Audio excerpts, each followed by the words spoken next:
I want to ask you to come with me on a journey. A journey that started 3 years ago when I thought I knew what my life would look like, and I had no idea.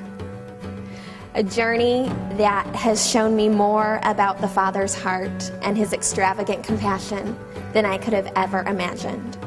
A journey that requires me to give more of myself every single day. It's a journey that took me from a 10-month commitment to teach kindergarten in Uganda to a lifetime commitment of bettering and serving this country. I'm Katie Davis. I'm 21 years old and I live here in Uganda. I run Amazima Ministries, and my full-time occupation is that I'm a mom to 14 little girls. From an early age, people would always ask me, you'd have like career day, what do you want to be when you grow up type thing, and I had always said I wanted to be Mother Teresa, just because I guess I just loved her heart for children. It is my 16th birthday and I'm eating sushi at my favorite restaurant when I tell my parents that I'd like to explore the possibility of doing mission work out of high school.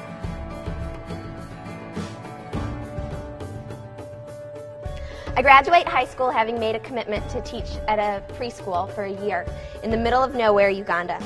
My parents were so not on board, but it came to a point where it was like, okay, God said you choose me or you choose to please your dad. And what's it going to be? And I said, all right, I'm going back. It is January and I'm looking at a little girl crushed under a brick wall with no one to take care of her and her siblings. I offer to take them home with me until we find a better solution. I'm not really sure what to do with them, but I know that they are God's children. They stay. It is 3 days later and the littlest one looks up and she calls me Mommy. My heart breaks in two. I have no idea what to do. But something clicks. I'm even more scared than the day that I stepped on that plane, but I know that this is right. Today I have 14.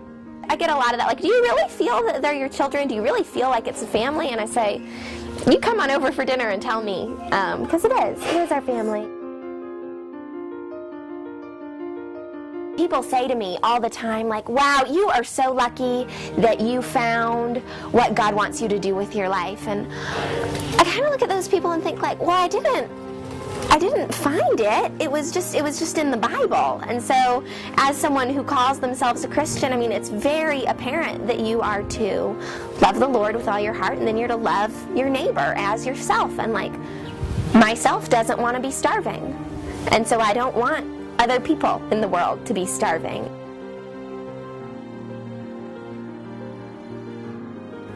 Jesus does not ask that we care for the less fortunate.